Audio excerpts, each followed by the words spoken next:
Coordinator of the Memorial Day events rather in Sikeston. Mike Conway is joining me on the live line. Good morning, Mike. Good morning. How are you? I'm doing okay. It looks like it's going to be a pretty day today, so Yes. I'm not so sure about Monday. No, I think Monday is iffy, but we have alternate plans. Okay, so. good. That's the part I didn't want to ask, but you kind of got us. So first let's talk about, I love the Bivouac of the Dead poem. That kind of touched my heart. But your Memorial Day service, did I say that right, Bivouac? Yes. Okay. Yes. You're going to be in Sikeston Veterans Park, weather permitting, right? That's correct. On May 26th, we're going to start at 10:30 a.m. Monday morning. We will be at Sikeston Veterans Park unless the weather does not cooperate, and then we're going to move it to the First Christian Church. Okay. So if bad weather, we're going to still try to start on time at 10:30 a.m., but First Christian Church will be the alternate location. Okay, well, we're looking at about a 70% chance of showers, but that doesn't mean it's going to actually happen. I mean, I've seen 80%. And it's sprinkled for 2 minutes, so you never know. All right. Well, we were in there a couple of years ago, and it did fine, so we just want to make everybody aware that we will have it, rain or shine. So. Awesome. It's necessary. This is something that's necessary. Memorial Day is one of the most important holidays of the year. People constantly think it's Veterans Day, and they get the two confused. There's a huge difference between the two.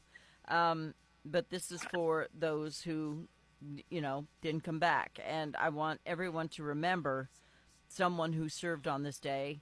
For me, it's my daddy and several other people in the family. But you will have a full ceremony. That's correct, Fawn. We're going to have a full slate of speakers Monday morning. We will be starting. I'm going to see the festivities, but we will hear from Steve Taylor, who is the Veterans Park Board President. He'll be speaking. The big keynote speaker is the Governor of Missouri, Mike Kehoe. Mm-hmm. So we're very excited about having the governor here.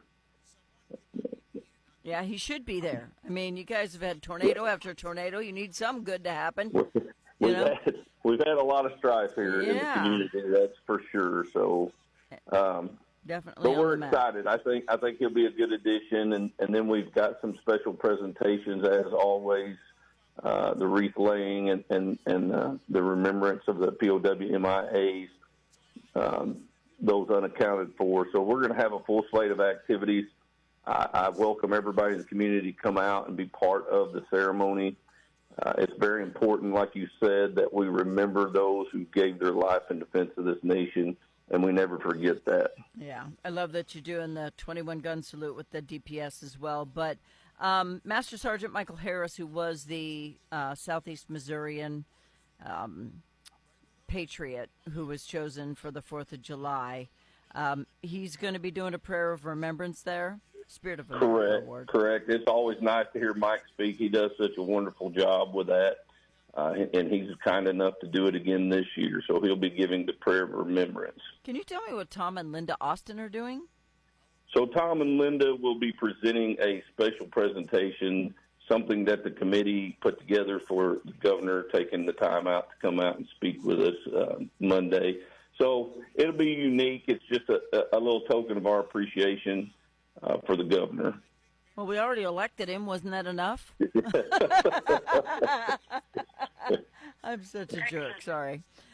No, but I know that we take this very, very seriously because serving in the military is a sacred duty. And I don't think the people who enlist, unless their entire family in the lineage goes all the way back to, the Civil War, we've had people who are in the military and families all the way back. But some of the kids who sign up, they don't realize the sense of duty that just will overtake them, encumber them when they become part of the military. It becomes just a part of you, doesn't it? It does. I myself spent 8 years in the military. My experiences will forever bond me to other service members and bond me to what I am today. So it's a big commitment.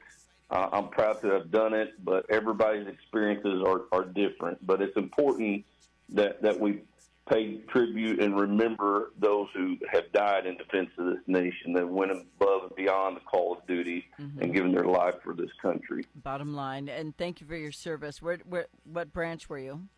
So I was in the Army. I spent time on active duty and in the Army Reserve, so I've been on both sides of that. So awesome. Now, I can't play taps without getting the boo-boo face and, the snot balls and everything else that goes with it, because I don't know what it is about that sound that reaches into your body and squeezes your heart and makes you feel melancholy. I don't know what it is about it, but I think it's just because it stands for such a horrifying loss. Yes, it's all hard to do. It's hard to be part of it, but it's a necessary, and it is the sadness of some of it. But it's also, you get the chills because these people, these service members who have died for our nation, have paid the ultimate sacrifice. They've done it with valor and service to their nation, and if that doesn't give you a chill, you're probably not going to get one. So. Yeah. And I would love for y'all to bring your kids, because they need to see this kind of patriotism. They need the posting of colors.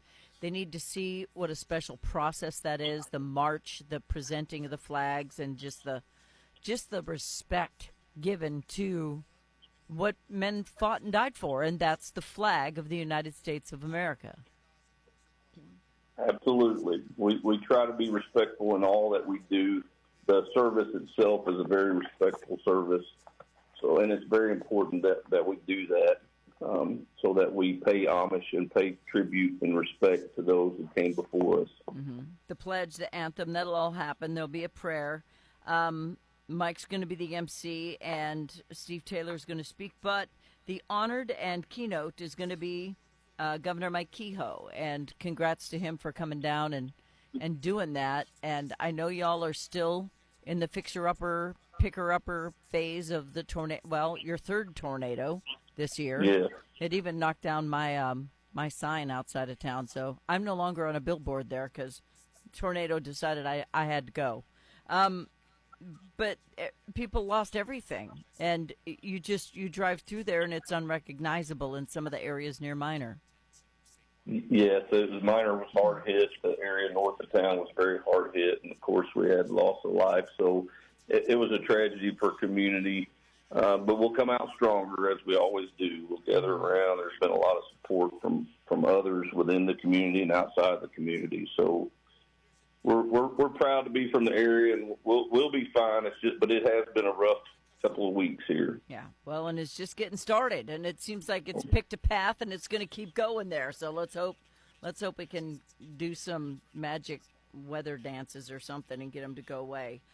Mike Conway, the Memorial Day events at Sikeston. It does look like it's probably going to rain on Memorial Day, but if it's not raining, show up at 10:30 at Sikeston Veterans Park, and if it is raining, head over to the First Christian Church. Do you happen to know the address? So it's right near the hospital. It's just south of the hospital here in Sikeston, so you shouldn't have any trouble. It sits on Kennedy in North Main. Yeah, even I know where it is, and I don't live in Sikeston, so, I think you can probably find it okay. Plenty of room for everybody, and take weather out of the equation. All right, Memorial Day service, Sikeston Veterans Park on the 26th, 10:30 a.m. Be there. Former Army and Coordinator Mike Conway, thank you for your time today, sir. Thank you, Paul. Bye-bye.